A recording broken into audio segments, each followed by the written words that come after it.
February 2026चा महिना सुरू होता. थंडी जरी कमी झाली होती तरी रात्रीच्या वेळी गारवा जाणवत होता. संपूर्ण शहरात एका धक्कादायक घटनेची चर्चा रंगली होती. सोशल मीडियावर, चहाच्या टपऱ्यांवर, चौकाचौकात आणि ऑफिसमध्ये फक्त एकाच विषयावर बोललं जात होतं. एका महिलेने आपल्या अनेक वर्षांच्या प्रियकरासोबत असे काही केले होते की ऐकणाऱ्यांच्या अंगावर काटा येत होता. लोक एकमेकांना विचारत होते, खरंच असं घडलं का? एवढ्या वर्षांच्या प्रेमाचं असं भयानक रूप कसं घेऊ शकतं? त्या माणसाची चूक होती की त्या महिलेची? ही कथा होती महाराष्ट्रातील औरंगाबाद जिल्ह्यातील वैजापूर परिसरात राहणाऱ्या विजय देशमुख आणि पूजा शिंदे यांची. विजय देशमुख हा वयाच्या 447व्या वर्षी एका मोठ्या औद्योगिक कंपनीत सुपरवायझर म्हणून काम करत होता. त्याची पत्नी, एक मुलगी आणि एक मुलगा असे छोटंसं कुटुंब होतं. परिसरात तो शांत आणि समंजस माणूस म्हणून ओळखला जायचा. घरातून कामावर आणि कामावरून घरी एवढंच त्याचं आयुष्य होतं. पण प्रत्येक माणसाच्या आयुष्यात काही गुपितं असतात. विजयच्या आयुष्यातही एक असंच गुपित होतं, ज्याने पुढे त्याचं आयुष्य उद्ध्वस्त केलं. सन 2019 मध्ये विजय आपल्या चुलत बहिणीच्या घरी एका कौटुंबिक कार्यक्रमासाठी गेला होता. घरात लगबग सुरू होती, नातेवाईकांची गर्दी होती, हसणं खेळणं, गप्पा गोष्टी सुरू होत्या. त्याच वेळी विजयची नजर एका तरुण मुलीकडे गेली. ती होती पूजा शिंदे. साधारण 24-25 वर्षांची पूजा दिसायला अतिशय सुंदर होती. तिच्या चेहऱ्यावर एक वेगळंच आकर्षण होतं. विजय तिच्याकडे पाहतच राहिला. पहिल्यांदा त्याने स्वतःला समजावलं, मी विवाहित आहे, माझी 2 मुलं आहेत, मला असे विचार करायला नकोत. पण मन काही ऐकत नव्हतं. त्या 2 दिवसांच्या मुक्कामात विजय मुद्दाम पूजेशी बोलण्याचे निमित्त शोधू लागला. कधी पाण्याचा ग्लास मागायचा, कधी एखादं काम सांगायचं, कधी तिच्या शिक्षणाबद्दल विचारायचं. हळूहळू दोघांमध्ये ओळख वाढू लागली. एक दिवस संध्याकाळी घराच्या गच्चीवर दोघे एकटे उभे होते. विजय म्हणाला, पूजा, तुला एक गोष्ट सांगायची आहे. काय? तू मला खूप आवडतेस. हे ऐकताच पूजा दचकली. तुम्ही काय बोलत आहात? तुमचं लग्न झालेलं आहे. विजय हसला. प्रेमाला वय नसतं आणि बंधनही नसतं. पूजा काही बोलली नाही. तिने विषय बदलण्याचा प्रयत्न केला. मात्र विजयने तिचा नंबर घेतला आणि स्वतःचा नंबर तिला दिला. घरी परतल्यानंतर काही दिवस सर्व काही शांत होतं. पण मग एका रात्री विजयच्या फोनवर एक मेसेज आला. हॅलो. तो मेसेज पूजाचा होता. विजयच्या चेहऱ्यावर हसू आलं. त्याने लगेच उत्तर दिलं. त्या दिवसापासून त्यांच्या संभाषणाची सुरुवात झाली. सुरुवातीला साध्या गप्पा, नंतर रोजचे फोन, मग रात्री उशिरापर्यंत चालणाऱ्या चर्चा आणि हळूहळू दोघं एकमेकांच्या प्रेमात पडले. विजय कामावर असतानाही पूजेचा विचार करत राहायचा. घरी पत्नी बोलत असताना त्याचं लक्ष मोबाईलकडे असायचं. जेवताना, टीव्ही पाहताना, अगदी झोपण्यापूर्वीही तो पूजेशी बोलत असायचा. काही महिन्यांतच परिस्थिती इतकी बदलली की विजय आपल्या पत्नीपासून दूर जाऊ लागला. पूजासाठी मात्र हे पहिलंच प्रेम होतं. ती विजयवर पूर्ण विश्वास ठेवू लागली होती. तिला वाटत होतं की विजय तिच्यावर खरोखर प्रेम करतो. एक दिवस विजयने तिला भेटायला बोलावलं. सुरुवातीला पूजा घाबरली, पण प्रेमामुळे ती तयार झाली. दोघे शहराबाहेरील एका रिसॉर्टमध्ये भेटले. पहिल्यांदाच ते इतका वेळ एकमेकांसोबत होते. गप्पा मारता मारता दोघांमधील अंतर कमी झालं. विश्वास वाढला आणि त्या दिवसानंतर त्यांचं नातं फक्त प्रेमापुरतं राहिलं नाही. दोघे नियमितपणे भेटू लागले. महिने वर्षांमध्ये बदलले. वर्षे पुढे सरकत गेली. मात्र विजयच्या मनात एक गोष्ट कायम होती. तो पूजावर प्रेम करत असला तरी आपल्या कुटुंबाला सोडण्याचा त्याचा कधीच विचार नव्हता. पण पूजा मात्र वेगळ्या जगात जगत होती. तिला वाटत होतं की एक दिवस विजय तिच्यासोबत लग्न करेल. एक दिवस तो पत्नीला सोडून तिच्याकडे येईल. आणि याच अपेक्षेने ती प्रत्येक दिवस जगत होती. दरम्यान 2021 मध्ये पूजाच्या घरच्यांनी तिच्या लग्नाचा विषय काढला. घरातील लोक म्हणू लागले, आता तुझं वय होत चाललं आहे, लग्न करायला हवं. पूजा मात्र तयार नव्हती, कारण तिच्या मनात विजय होता. मात्र परिस्थिती अशी होती की विजय स्वतः तिच्याशी लग्न करू शकत नव्हता. आणि इथेच या कथेने एक धोकादायक वळण घ्यायला सुरुवात केली.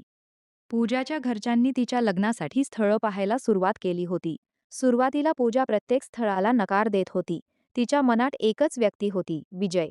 एका संध्याकाळी ती फोनवर विजयला म्हणाली, माझं लग्न झालं तर मी जगू शकणार नाही. विजय काही क्षण शांत राहिला. पूजा, वास्तव स्वीकार. माझं लग्न झालेलं आहे. माझी मुलं आहेत. मग इतकी वर्षे माझ्यासोबत का राहिलास? या प्रश्नाचं उत्तर विजयकडे नव्हतं. शेवटी परिस्थिती अशी आली की विजयनेच पूजाच्या घरच्यांना एका मुलाचं स्थळ सुचवलं. तो मुलगा होता नितीन काळे. नितीन एका कारखान्यात काम करत होता आणि स्वभावाने साधा होता. काही महिन्यांतच पूजा आणि नितीनचं लग्न झालं. लग्नाच्या दिवशी पूजाच्या डोळ्यात अश्रू होते. लोकांना वाटलं मुलगी माहेर सोडत असल्यामुळे ती भावूक झाली आहे. पण तिच्या मनात दुसरंच वादळ सुरू होतं. तिला वाटत होतं की विजयनेच तिचा विश्वासघात केला. तरीही तिने लग्न केलं. लग्नानंतर ती नवऱ्याच्या घरी आली. नितीन तिच्यावर खूप प्रेम करत होता. तिच्या प्रत्येक गरजेची काळजी घेत होता. पण पूजा मनाने अजूनही विजयचीच होती. काही दिवसांनी पुन्हा फोन कॉल सुरू झाले. मग भेटी सुरू झाल्या आणि हळूहळू त्यांचं जुनं नातं पुन्हा जिवंत झालं. नितीन कामावर गेल्यावर विजय पूजाच्या घरी येत असे. तासनतास दोघं एकत्र वेळ घालवत असत. हे असं 1-2 महिने नाही तर अनेक वर्षे चाललं. 2022, 2023, 2024, 2025 वर्षे निघून गेली. बाहेरून सर्व काही सामान्य दिसत होतं. पण आतून परिस्थिती पूर्णपणे वेगळी होती. जितका वेळ जात होता तितकी पूजा विजयवर अधिक अवलंबून होत होती. ती आता त्याच्याशिवाय आयुष्याची कल्पनाही करू शकत नव्हती. एक दिवस ती थेट विजयला म्हणाली, "मला नितीनसोबत राहायचं नाही." विजय चकित झाला. "काय वेडेपणा करतेस? मी गंभीर आहे." "मग? तू मला तुझ्यासोबत घेऊन चल." हे ऐकताच विजयच्या पायाखालची जमीन सरकली. ज्या गोष्टीला तो केवळ गुप्त संबंध समजत होता, ती गोष्ट पूजासाठी आयुष्य बनली होती. विजय म्हणाला, "हे शक्य नाही." "का? माझं कुटुंब आहे." "मग मी कोण आहे?" पूजाच्या या प्रश्नाने विजय अस्वस्थ झाला. पुढच्या काही दिवसांत हेच संभाषण पुन्हा पुन्हा होऊ लागलं. प्रत्येक वेळी पूजा एकच मागणी करत होती, "मला तुझ्यासोबत राहायचं आहे." आणि प्रत्येक वेळी विजय एकच उत्तर देत होता, "ते शक्य नाही." हळूहळू विजय तिला टाळू लागला. फोन उचलणं बंद केलं. मेसेजला उत्तर देणं बंद केलं. भेटणं बंद केलं. त्याला वाटलं वेळ गेल्यावर सर्व शांत होईल. पण तसं झालं नाही. उलट पूजाचा राग वाढत गेला. तिला असं वाटू लागलं की विजयने तिचा वापर केला. इतकी वर्षे प्रेमाच्या नावाखाली जवळ ठेवले आणि आता दूर पळत आहे. जानेवारी 2027 मध्ये विजय काही दिवसांसाठी दुसऱ्या शहरात निघून गेला. त्याला वाटलं की अंतर वाढलं की समस्या संपेल. पण काही आठवड्यांनी तो पुन्हा घरी परतला आणि हे पाहताच पूजाने पुन्हा संपर्क साधायला सुरुवात केली. फोनवर फोन, मेसेजवर मेसेज, शेकडो कॉल. विजय त्रस्त झाला होता. शेवटी एका रात्री त्याने तिचा फोन उचलला. फोनवर पूजा आश्चर्यकारकपणे शांत होती.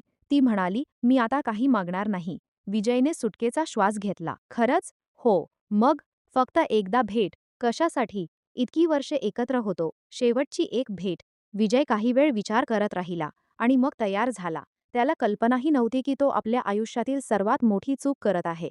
त्या रात्री सुमारे 11 वाजता विजय पूजाच्या घरी पोहोचला. नितीन नाईट शिफ्टला गेला होता. मुलं झोपली होती. घरात पूर्ण शांतता होती. पूजाने दरवाजा उघडला. चेहऱ्यावर हलकंसं हसू होतं. जणू काही सर्व काही पूर्वीसारखं झालं होतं. दोघे बराच वेळ बोलत बसले. जुन्या आठवणी काढल्या. नंतर त्यांनी एकत्र जेवण केलं. रात्र पुढे सरकत होती. विजयला वाटलं होतं की आज सर्व गैरसमज दूर होतील. पण पूजाच्या मनात वेगळाच विचार सुरू होता. तिच्या डोक्यात गेल्या 7 वर्षांचा राग साचला होता. तिने स्वतःला अनेकदा विचारलं होतं, "मी त्याच्यासाठी सर्व काही केलं. मग त्याने मला का नाकारलं?" आज तिला त्या प्रश्नाचं उत्तर नको होतं. तिला बदला हवा होता. मध्यरात्र उलटून गेली. दोघे बेडवर बसून गप्पा मारत होते. तेवढ्यात पूजा उठली. ती स्वयंपाकघरात गेली. काही क्षणांनी परत आली. तिच्या हातात फळं आणि एक धारदार चाकू होता. विजयने सहज विचारलं, "इतक्या रात्री फळं?" ती हसली. "झोप येत नाही." विजयला संशय आला नाही. कारण इतक्या वर्षांत त्याने तिच्यावर पूर्ण विश्वास ठेवला होता. काही क्षण सर्व शांत होतं आणि मग अचानक पूजाच्या चेहऱ्यावरचा भाव बदलला. डोळ्यांमध्ये राग दिसू लागला. विजय काही समजून घेण्याच्या आतच तिने त्याच्यावर हल्ला केला. विजय वेदनेने ओरडला. त्याला काही कळत नव्हतं. तो स्वतःचा बचाव करण्याचा प्रयत्न करत होता. पण परिस्थिती हाताबाहेर गेली होती. कसाबसा स्वतःला सावरत तो तिथून बाहेर पळाला. रक्तस्राव होत होता. तो धावत धावत आपल्या घरी पोहोचला. दार ठोठावू लागला. मोठ्याने ओरडू लागला. त्याचा आवाज ऐकून पत्नी, मुलं आणि शेजारी बाहेर आले. त्याची अवस्था पाहून सर्वजण हादरले. तात्काळ रुग्णवाहिका बोलावण्यात आली. त्याला रुग्णालयात दाखल करण्यात आलं. डॉक्टरांनी तातडीने उपचार सुरू केले. पोलिसांनाही माहिती देण्यात आली. दुसऱ्या दिवशी विजयने संपूर्ण कहाणी पोलिसांना सांगितली.